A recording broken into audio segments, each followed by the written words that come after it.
एक बार यहाँ पे इंग्लिश में लिखा है। चलिए हम लोग नीचे चलते हैं। यहाँ पे लिखा गया कि झारखंड उच्च न्यायालय रांची में चपरासी सफाई कर्मी फारस एवं रसोइयों के रिक्त पदों के लिए जिनका वेतनमान जो रहने वाला है आपको 18,000 से 56,000 लेवल 1 में आपका मतलब सैलरी रहने वाला है। सीधी भर्ती है। यहाँ पे आवेदन उम्मीदवारों से आवेदन आमंत्रित किया गया है। अगर आप फुल डिटेल्स नोटिफिकेशन देखना चाहते हैं, इंग्लिश में देखना किसी से भी देखना चाहते हैं, तो यहाँ झारखंड हाई कोर्ट का ऑफिशियल वेबसाइट दिया गया है, उसमें से जाकर आप भी चेकआउट कर सकते हैं। यहाँ पे जो अंतिम तिथि है, आवेदन प्राप्त की अंतिम तिथि वो 20/9/2023 को शाम 5 बजे तक आपका offline application Jharkhand high court में पहुँच जाना चाहिए, तभी आपका मतलब फॉर्म स्क्रूटनी में आएगा। यहाँ पे नीचे दिया विज्ञापन संख्या, यहाँ पे आप देख पा रहे हैं कि विज्ञापन संख्या 2 स्थापना 2023 झारखंड उच्च न्यायालय निम्नलिखित चतुर्थ वर्ग सीधी भर्ती है, तो योग्य उम्मीदवार से स्वलिखित आवेदन आमंत्रित किए जाते हैं। यहाँ पे आपको जो फॉर्म भरना है वो अपने खुद के हाथों से भरना है। यहाँ पे किस में कितना सीट है वो यहाँ पे दिया गया है। यहाँ से जैसे कि चपरासी का टोटल नंबर ऑफ पोस्ट है 38, वहाँ पे कैटेगरी वाइज अलग से डिवाइड कर दिया गया है। साथ ही खेल कूद कोटा के लिए, महिला के लिए और PWD कैंडिडेट के लिए, अंधापन और कम दृष्टि के लिए और बहरापन के लिए यहाँ पे वैकेंसी निकल के आई है। वो अलग अलग ट्रेड मतलब विभाजित कर दिया गया, अलग अलग कर दिया गया है। उसके नीचे है सफाई कर्मी में टोटल 10 पोस्ट है, उसमें भी कैटेगरी वाइज अलग से डिवाइड कर दिया गया है। जो भी कैटेगरी से बिलोंग करते हैं तो आप अपना कैटेगरी में कितना सीट है वो आप देख लीजिएगा। यहाँ पे उसके नीचे यहाँ पे फारस के लिए टोटल नंबर ऑफ सीट 9 है। यहाँ पे कैटेगरी वाइज भी अलग अलग मतलब बांट दिया गया है। जो भी जिस कैटेगरी से बिलोंग करते हैं आप अपना कैटेगरी का एक बार सीट देख लीजिएगा। और सबसे नीचे है रसोई के लिए टोटल नंबर ऑफ पोस्ट 6 है। यहाँ पे भी अलग से मतलब कैटेगरी वाइज अलग से विभाजित कर दिया गया है, अलग अलग कर दिया गया है। चलिए इसके नीचे देखते हैं। यहाँ पे जो हम लोग का वेतनमान जो रहने वाला ऊपर में ही दिया गया था 18,000 से 56,000 के लेवल में जाएगा। सब में जितने भी सफाई चपरासी हो, सफाई कर्मी हो, फारस हो और रसोई हो, सभी का यहाँ पे आपको होना चाहिए। लेकिन यहाँ पे जो न्यूनतम शैक्षणिक योग्यता है, यहाँ पे मैट्रिक मांगा गया है। कोई भी मैट्रिक पास किए हैं तो उसके लिए ये बहुत अच्छा मौका है, सब जितने भी मैट्रिक पास स्टूडेंट हैं उनके लिए। और कुकिंग जो रसोइया के लिए यहाँ पे कुकिंग एवं कैटरिंग के 3 वर्ष का अनुभव होना चाहिए आपको, तभी आप इसमें भर सकते हैं। रसोइया के लिए ये अलग से एक सर्टिफिकेट मतलब आपको चाहिए है। अगर कुकिंग और कैटरिंग में आपका अनुभव है तो भी आप इसमें भर सकते हैं, अन्यथा आप इसमें नहीं भर सकते हैं कुकिंग के ये में। बाकी जो 3 है चपरासी, सफाई कर्मी और फारस में अगर आप 10th पास हैं तो तब आप इसमें भर सकते हैं। यहाँ पे नीचे मेंशन कर दिया कि उपयुक्त पदों के लिए साइकिल चलाने का ज्ञान अवश्य होना चाहिए। महिला एवं दिव्यांग के लिए अनिवार्य नहीं है, मतलब महिला लेडीज़ और फीमेल कैंडिडेट और PWD कैंडिडेट के लिए ये अनिवार्य नहीं है। उपयुक्त पदों के अनुभव प्राप्त किए हुए उम्मीदवार ही प्राथमिकता दी जाएगी। उपयुक्त में जो जैसे कि यहाँ पर रसोइया के लिए दिया गया है, इसके आपको अगर कैटरिंग का ये है मतलब अनुभव प्रमाण पत्र है, एक्सपीरियंस सर्टिफिकेट है, तभी आप उन लोगों को प्राथमिकता उन लोगों को पहले दिया जाएगा। चलिए आगे देखते हैं। यहाँ पे जो उम्मीदवार प्रारूप के अनुसार स्वलिखित और स्वहस्ताक्षरित आवेदन देवनागरी लिपि हिंदी में, जिसे महानिबंधक झारखंड उच्च न्यायालय रांची को संबोधित करते हुए अधोहस्ताक्षरी के दिए हुए पते पर केवल द्रुत डाक, स्पीड पोस्ट या निबंधन डाक द्वारा ही समर्पित की जाएगी। जो भी आप फॉर्म अप्लाई करेंगे या तो पोस्ट करेंगे उसको आपको स्पीड पोस्ट या निबंधित डाक से ही आप इसमें भेज सकते हैं। यहाँ पे उम्मीदवार प्रपत्र ख में देवनागरी लिपि हिंदी से स्वयं भरकर आवेदन पत्र के साथ अनिवार्य रूप से संकलन करें। वहाँ पे जो आपको नीचे में पहले ये फॉर्म दिया गया है, फॉर्मेट है एप्लीकेशन फॉर्म, उसको भरना होगा। उसके नीचे आपको एडमिट कार्ड दिया गया है, उसमें भी आपको खुद से अपने हाथों से देवनागरी लिपि में भरना होगा। ऊपर में भी दिया गया था कि आवेदन प्राप्त करने की अंतिम तिथि 20/9/2023 है। आप शाम 5 बजे तक इसमें हाईकोर्ट का जो जहाँ एड्रेस दिया गया वहाँ तक पहुँच जाना चाहिए। अगर नहीं पहुँचता है तो आपका आवेदन स्वीकार नहीं किया जाएगा। यहाँ पे उम्मीदवार भारत का नागरिक हो, मानसिक, शारीरिक एवं स्वस्थ हो, नैतिक आचरण अच्छा हो और किसी आपराधिक आचरण वाले किसी मामले से वंचित या सजायाफ्ता ना हो। मतलब आपको कोई भी मतलब क्राइम रिकॉर्ड नहीं होना चाहिए और फिजिकली फिटनेस होना चाहिए, मानसिक रूप से भी फिटनेस होना चाहिए। आयु सीमा जो यहाँ पे दिया गया है, यहाँ पे जो गणना किया जाएगा, काउंट किया जाएगा 1/7/2023 के आधार पर ही यहाँ पे काउंट किया जाएगा।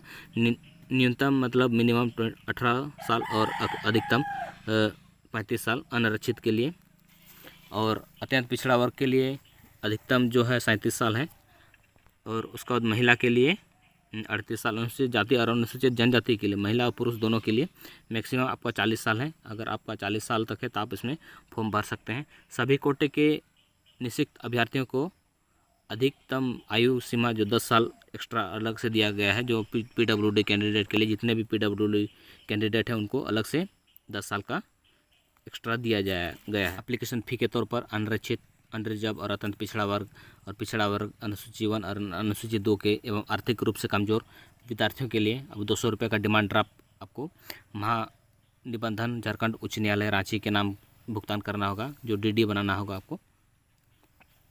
और अन्य आरक्षित कोटे के उम्मीदवारों को शुल्क से मुक्त रखा गया है।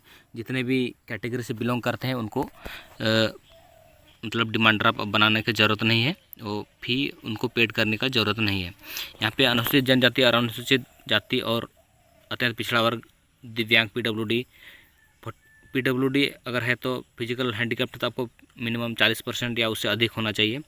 आर्थिक रूप से कमज़ोर, जो सरकार द्वारा मान्यता प्राप्त निर्धारित अद्यतन आरक्षण नियम लागू होगा। आरक्षण दावा करने पर उम्मीदवार को झारखंड सरकार द्वारा अद्यतन प्रतिपादित संकल्प अनुसार समक्ष पदाधिकारी द्वारा आरक्षण संबंधी प्रमाण पत्र प्रस्तुत करना होगा। जो भी आरक्षण का दावा करते हैं तो उनका आरक्षण प्रमाण पत्र का EWS कैंडिडेट के लिए, सभी कैंडिडेट के लिए आरक्षण संबंधी प्रमाण पत्र आपको प्रस्तुत करना होगा। जो आप फॉर्म भरेंगे उसमें क्या क्या अटैच करना पड़ेगा, डॉक्यूमेंट्स अटैच करना पड़ेगा आपको। सबसे पहले तो मैट्रिक का मार्कशीट, प्रमाण पत्र, मार्कशीट या तो पासिंग आउट सर्टिफिकेट जो भी है, बोर्ड सर्टिफिकेट, वो आप इसमें दे सकते हैं। और उसके बाद आरक्षण कोटे के लिए अगर आप हैं तो जैसे कि कास्ट सर्टिफिकेट आपको जमा करना पड़ेगा। उसके बाद आवासीय रेसिडेंशियल सर्टिफिकेट, अगर PWD कैंडिडेट है तो फिजिकल PWD सर्टिफिकेट आपको जमा करना होगा। और EWS कैंडिडेट है तो EWS प्रमाण पत्र आपको जमा करना होगा। खेलकूद कोटे के लिए अगर आरक्षण का दावा करते हैं तो आपको खेलकूद कोटे से मानक जो अनुसार दिया गया है उसके अनुसार आपको PWD कैंडिडेट खेलकूद कोटा का जो सर्टिफिकेट है वो आपको जमा करना होगा, तभी आप इसमें खेलकूद कोटे का दावा कर सकते हैं। आवेदन पत्र के साथ 3 अद्यतन फ़ोटो और 3 extra photo, passport size photograph आपको स्वप्रमाणित, पीछे में आपका नाम लिखा हुआ होना चाहिए, और फोटोग्राफ रंगीन फोटोग्राफ होना चाहिए, जो कि आप एक्स्ट्रा 3 को आपको देना पड़ेगा। एक आवेदन पत्र में चिपका हुआ रहेगा, दूसरा एडमिट कार्ड में चिपका हुआ रहेगा, तीसरा अतिरिक्त रहेगा जो आपको जो इनवलप है उसमें दे देना पड़ेगा, लेकिन उसके बैक साइड में आपको अपना नाम लिख के देना पड़ेगा। इसमें 10/4 का एक स्व पता लिखित, मतलब अपना पता लिखा हुआ होना चाहिए। जैसे कि जब आप कहीं से भी भर रहे हैं तो आपका जो एड्रेस है वो आपको एड्रेस, खाली आपका एड्रेस लिख के छोड़ देना है, वो आपको एक इनवलप यहाँ पे लगेगा। महत्वपूर्ण निर्देश यहाँ पे दिया गया है कि प्रवेश पत्र में स्वलिखित आवेदन पत्र पृथक पन्ने में समर्पित करें। यहाँ पे जो है जैसे कि फॉर्म, एप्लीकेशन फॉर्म एक अलग, और एडमिट कार्ड प्रवेश पत्र जो और एक दूसरा पेज में, उसका आपको स्वलिखित होना चाहिए नीचे में। और जैसे कि काट छाट अगर गलत होता है, मार्कर वगैरह यूज़ करते हैं तो आपको आवेदन पत्र स्वीकार नहीं किया जाएगा। आवेदकों को आवेदन प्राप्त करने की अंतिम तिथि तक वांछनीय न्यूनतम शैक्षणिक योग्यता प्राप्त करना अनिवार्य है। कोई भी अगर फॉर्म भरते हैं तो उसका आपको मिनिमम जो क्वालिफिकेशन है वो आपको जो लास्ट डेट है, इसका लास्ट डेट के पहले ही आपको इसका शैक्षणिक योग्यता प्राप्त करना होगा, अन्यथा आप इसमें नहीं भर सकते हैं। उम्मीदवार एक आवेदन पत्र केवल एक ही पद के लिए आवेदन कर सकता है। यहाँ पे उम्मीदवार एक लिफाफे में केवल एक ही आवेदन प्रेषित करते हैं। आवेदन की किसी प्रकार का अग्रिम प्रति स्वीकार नहीं की जाएगी। आपको एक ही फॉर्म भरना होगा। उम्मीदवार को यहाँ पे जो भी डॉक्यूमेंट्स अगर आपका है, अगर आप इसमें सबमिट नहीं करते हैं तो आपको रिजेक्ट कर दिया जाएगा। उसके बाद यहाँ पे आवेदक आवेदन प्रवेश पत्र में, जैसे कि एडमिट कार्ड में परीक्षा और साक्षात्कार के स्थान और डेट ऑफ और समय वहाँ पे अंकित रहेगा, जो आपको डाक द्वारा आपके पास भेजा जाएगा। नियुक्ति प्रक्रिया के समय अगर किसी भी समय आपको अयोग्य मानता है हाई कोर्ट, तो आपको उसी समय आपका अभ्यर्थिता रद्द कर दिया, आपका कैंडिडेचर रद्द कर दिया जाएगा। जब भी अगर आपको अयोग्य मतलब पाया जाएगा, तभी आपको वहाँ से निकाल सकता है। सफल उम्मीदवारों को नियुक्ति विशुद्ध रूप से मेरिट सूची के आधार पर किया जाएगा। जितने भी पास आउट कैंडिडेट होंगे, इनको मेरिट के आधार पर ही यहाँ पे सिलेक्शन लिया जाएगा। लिफाफे के ऊपर विज्ञापन संख्या, आवेदक का नाम एवं श्रेणी बड़े बड़े एवं साफ अक्षरों में लिखा जाना चाहिए। जितना भी लिफाफा है उसमें आपको विज्ञापन संख्या, जो विज्ञापन संख्या इसमें दिया गया है वो विज्ञापन संख्या और आवेदक का नाम, उसके बाद आपका जो एड्रेस है वो यहाँ पे बड़े बड़े अक्षरों में लिखा हुआ होना चाहिए। वर्तमान विज्ञान किसी प्रकार संशोधन और निरस्तीकरण अधिकार अधोस्तरी के पास सुरक्षित रहेगा। जो भी विज्ञापन निकला है उसका जो अगर इसको डेट को घटा बढ़ा सकता है, मतलब अगर बढ़ा सकता है डेट, तो उसका जो हाईकोर्ट के आदेश के अनुसार ही यहाँ पे घटा बढ़ा सकता है। स्क्रीनिंग टेस्ट या साक्षात्कार के लिए बुलाए जाने के लिए मार्ग व्यय देय नहीं होगा। अगर आपको रिटन टेस्ट या तो ये इंटरव्यू के लिए अगर बुलाया जाता है, तो आपको आने जाने के लिए जो आपका खर्चा होगा वो आपको हाईकोर्ट इसमें नहीं देगा। उपयुक्त पदों को संख्या घटा बढ़ा सकता है। यहाँ पे जो टोटल नंबर ऑफ वैकेंसीज दिया गया है इसमें आपको घट बढ़ सकता है। और आवेदन भेजने का पता, यहाँ पे जो पता दिया है इस पते पर आपको आपका फॉर्म को भेजना होगा। यहाँ पे नीचे में फॉर्मेट दिया गया है, जैसे कि आप यहाँ पे देख पा रहे हैं, फॉर्मेट यहाँ पे दिया गया है। जो भी जिसमें अगर आप यहाँ पे भर रहे हैं फॉर्म, तो जिस पोस्ट के लिए भर वहाँ पे आपको टिक करना होगा। आपका नाम हिंदी में और अंग्रेजी में, पिताजी का नाम, जन्मतिथि, यहाँ पे डेट मंथ तारीख जो है वो दीजिएगा। और आवेदक आयु कितना वर्ष कितना महीना, आपका मतलब कितना वर्ष हो रहा है वो यहाँ पे मेंशन करना होगा। जन्म स्थान कहाँ है और आपका पता, स्थानीय पता और पत्राचार पता। अगर आपका अलग अलग है तो अलग अलग दे सकते हैं, अगर एक ही है तो आप एक ही दोनों में दे सकते हैं। राष्ट्रीयता तो भर दिया होगा। मोबाइल नंबर यहाँ पे आप देंगे। और शैक्षणिक योग्यता, यहाँ पे जो भी शैक्षणिक योग्यता है आप यहाँ पे दीजिएगा, जैसे कि मैट्रिक है, इंटर है, ग्रेजुएशन है, जो भी है आप यहाँ पे दे सकते हैं, कोई ये नहीं है। यहाँ पे जो बोर्ड पहले परीक्षा उत्तीर्ण किया है, मैट्रिक, 10th मैट्रिक, ग्रेजुएशन, वो यहाँ पे डालेंगे। उसके बाद यहाँ पे बोर्ड जो आपका है जैक बोर्ड, वहाँ पे डालना है, या तो अगर दूसरा बोर्ड से किए हैं तो दूसरा बोर्ड भी यहाँ पे डाल सकते हैं। उत्तीर्ण होने का वर्ष, किस वर्ष आप पास आउट हुए हैं वहाँ पे देना पड़ेगा। और कितना प्रतिशत अंक यहाँ पे लाए हैं वो यहाँ पे देना पड़ेगा। और उसके बाद यहाँ लास्ट में है किस श्रेणी से, वहाँ पे कितना परसेंटेज है, फर्स्ट श्रेणी, सेकंड श्रेणी, यहाँ पे आपको देना पड़ेगा। अगर विशेष कुछ योग्यता या तो अनुभव है तो वो भी आप यहाँ पे संकलन कर सकते हैं, यहाँ पे लिख सकते हैं। और आरक्षण कोटि के लिए, कोटि जो आपका किस कैटेगरी से बिलोंग करते हैं वहाँ पे आपको टिक करना होगा।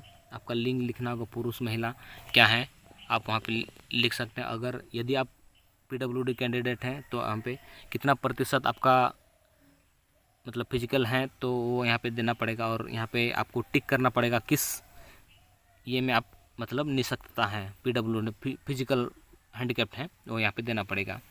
वर्तमान में किसी सरकारी संस्था या लोकरम में अगर पब्लिक लिमिटेड सेवारत है, यहाँ पे अगर आप किसी में काम कर रहे हैं या तो नहीं, हाँ या ना, यहाँ पे आपको ये टिक करने बोला है। उसके बाद यहाँ पे दिया गया आवेदक के विरुद्ध कोई आपराधिक मामला दर्ज हुआ है या तो पूर्ण विवरण आपराधिक धारा का सहित उल्लेख करें। अगर आप मतलब किसी भी धारा, मतलब कोई भी अगर आपके ऊपर मामला दर्ज हुआ है, मारपीट कुछ भी मामला अगर दर्ज हुआ है तो यहाँ पे आपको उल्लेख करना होगा, मतलब डिटेल्स देना पड़ेगा। उसके बाद यहाँ पे घोषणा पत्र दिया गया है, यहाँ पे घोषणा पत्र आप पढ़ लेंगे और यहाँ पे आपका हस्ताक्षर होगा, आवेदक का हस्ताक्षर, और यहाँ पे दिनांक और स्थान दे देना होगा। उसके नीचे यहाँ पे दिया गया एडमिट कार्ड। एडमिट कार्ड में भी आपको यहाँ पे आपका फ़ोटो जो सो अभी प्रमाणित होना चाहिए, रंगीन फ़ोटो चिपकाएंगे। यहाँ पे अभ्यर्थी द्वारा भरा जाएगा। जो भी कैंडिडेट हैं यहाँ पे आप अपने से भरिएगा। किस पद के लिए आप अप्लाई कर रहे हैं वो पद का नाम पहले, उसके बाद आवेदक का नाम, आपका नाम, और उसके बाद पिताजी का नाम और पत्राचार पता। अगर वहाँ पे ऊपर में पत्राचार पता जो लिखें वही यहाँ पे लिखेंगे और नीचे मत भरिएगा क्योंकि ये कार्यालय द्वारा भरा जाएगा। इस वीडियो में इतना ही, मिलते हैं नेक्स्ट वीडियो में। वीडियो अच्छी लगे तो लाइक करें, शेयर करें और सब्सक्राइब करें। वीडियो को अंत तक देखने के लिए आपका बहुत बहुत धन्यवाद।